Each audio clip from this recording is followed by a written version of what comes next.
It hits all the check marks in my boxes.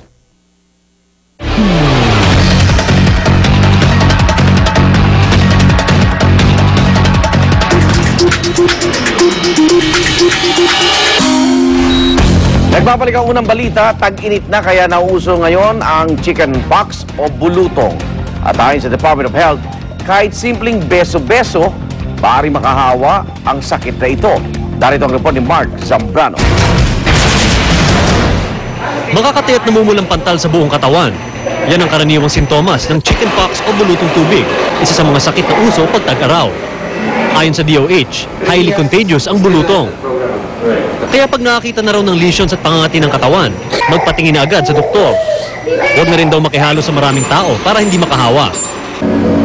Pati ang simpleng pagbebeso, maaaring makahawa ng bulutong. Very contagious actually, so madali siyang maka-infect ng tao. It spreads through, yun nga, yung particles at saka yung touching the things that the infected person touches.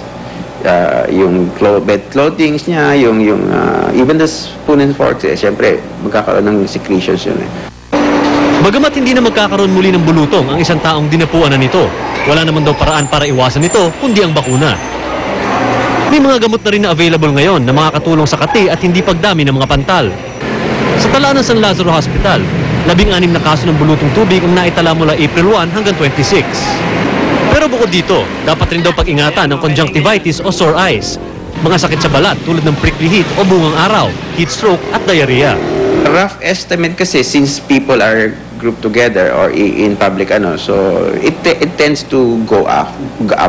Unlike in school days, minsan hindi siya masyadong ganong kataas. Summer kasi nagko-congregate yung mga tao, so mas mataas. Payo ng DOH, iwasan magbilad sa araw sa pagitan ng alas 10 ng umaga hanggang alas 3 ng hapon. Maging maingat sa mga summer foods at inumin para masiguradong matiwasay ang bakasyon ngayong tag-araw.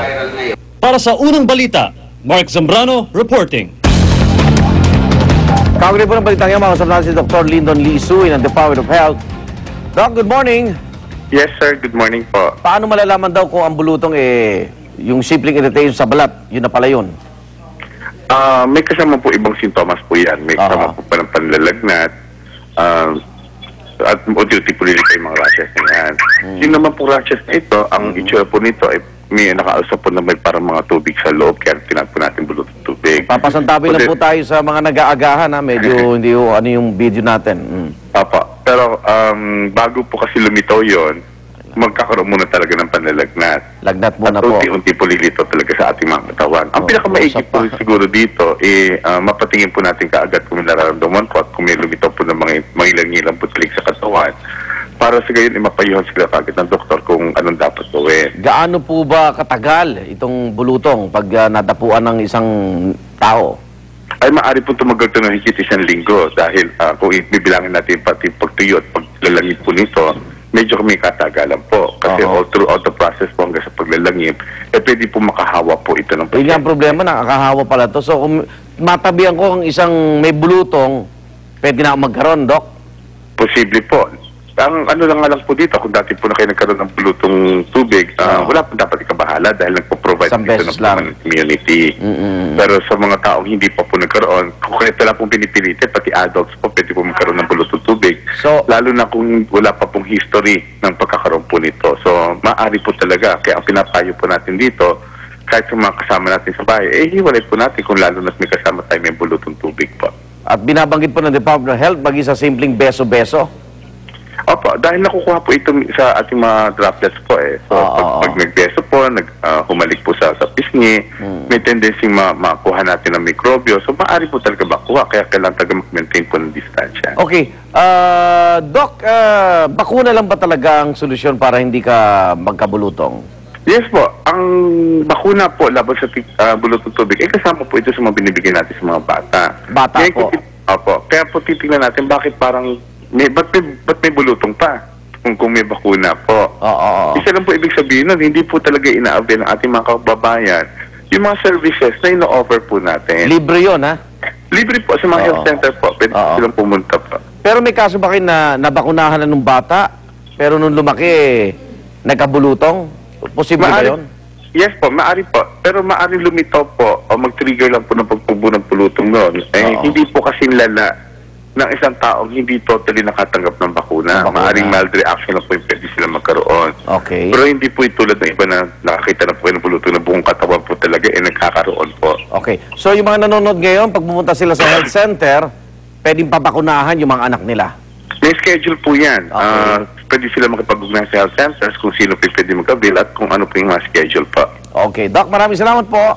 Yes, Sir Arnold. Maraming salamat po. Magandang umaga po. Good morning, Dr. Lyndon Lisuy po ng Department of Health.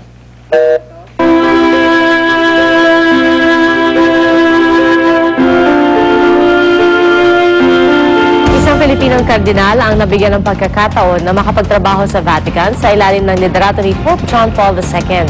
Ayon kay Jose Cardinal Sanchez, sa loob ng 25 taon, nakita niya kung gaano kabait at kasimple ang yumaong Santo Papa.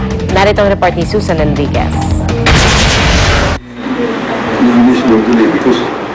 Isa na sa mga Pilipinong may pinakamatagal na kaugnayan kay Pope John Paul II, si Cardinal Jose Sanchez. 25 taong naglingkod sa Vatican si Cardinal Sanchez sa ilalim ng pangangasiwa ng Santo Papa. Ito'y dahil personal siyang pinili ni John Paul II para magsilbi sa Vatican. Dalawang mahalagang posisyon ang magkasunod na ibinigay ng Santo Papa kay Cardinal Sanchez. Ang pagiging kalihim ng Congregation for the Evangelization of People at ang prefect para sa Congregation for the Clergy sa Roma. Bagay na hindi raw niya lubos na maunawaan kung bakit ipinagkatiwala sa kanya ng Santo Papa. Nang muling bumisita sa Pilipinas ang Santo Papa noong 1995, mismong si Cardinal Sanchez ang katabi sa eroplano ni John Paul II.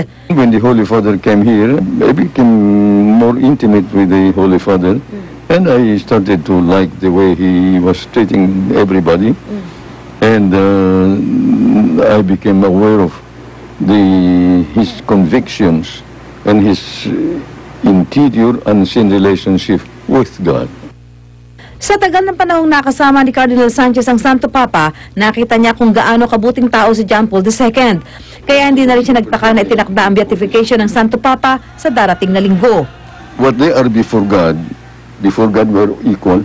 He wants us to have the same idea together with our people here, the government, those in society and so forth. He wanted to really make us the model of Christians everywhere. Isang hakbang na lang at pwede nang maging santo si Pope John Paul II. At kung mangyari ito, makakasama na raw ang Santo Papa sa paghanap ng solusyon sa mga suliraning kinakaharap ng simbahang Katoliko. What can the Holy Father do? I don't know. It's a terrible thing. He knows it from heaven. What is happening here in the world today. Nito lang Disyembre, umuwi sa bansa si Cardinal Sanchez matapos ang mahabang panahon ng pananatili sa Roma. Hindi man niya masaksihan ang seremonya para sa beatification ni Pope John Paul II. Sa puso at isip niya, minsan sa kanyang buhay ay nakasama niya ang taong kahit noong nabubuhay pa ay mistulang Diyos na ang naging turing niya. Para sa unang balita, Susan Enriquez reporting. Oras na para sa unang chika. Makasama natin muli si Ling Ching Pascual. Lin. Tingnan. Salamat, Igan. On the works na po ang first solo concert po ng award-winning pop star na si Lady Gaga para sa isang cable channel. Tampok dito ang ilan sa kanyang most successful singles na pinerform niya sa kanyang Monster Ball Tour. At bukod sa performance footage, mapapanood din dito ang ilang behind-the-scenes ng sold-out tour. Next month, mapapanood ang special presentation dubbed as Lady Gaga Presents the Monster Ball Tour. Launching ng special issue ng Us Weekly magazine, star-studded. Doon ibinida rin nila ang Hot Hollywood style issue ng nasabing publication. Present sa event ang ilang honorees like Camila Alves, who won the Natural Woman Award. Tinagurian namang style chameleon si Hayden Panettiere, habang binigay naman kay Whitney Port ang The Individualist. Other honorees included Jessica Simpson, Joe Jonas, at Joe Manganiello. Marami pa tayong pagsasaluhang may init at showbiz updates. Diyan lang kayo. Igan? Salamat din. Makibalita na tayo sa Dalian Traffic at makasama natin si Lala Roque. Lala?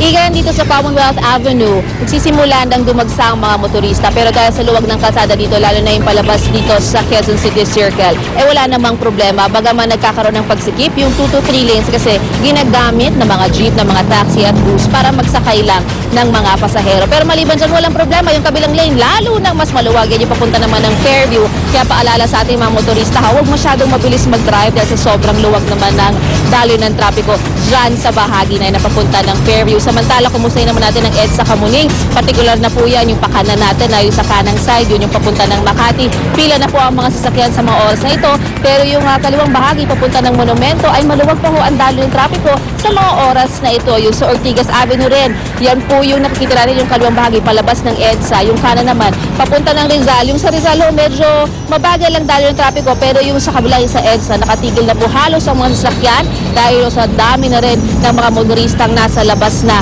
sa mga oras na ito. Ang McKinley Road naman, parehong lanes, yung kaliwa papunta ng Bikutan at yung kanan papunta ng C5, maayos pa naman po ang daloy ng trapiko sa mga oras na ito. At paalala lamang natin, ngayong ang Huwebes, number coding po tayo ha, 7 and 8, bawal po kayo sa kalsada simula alas 7 ng umaga. Balik sa iyo, Igan.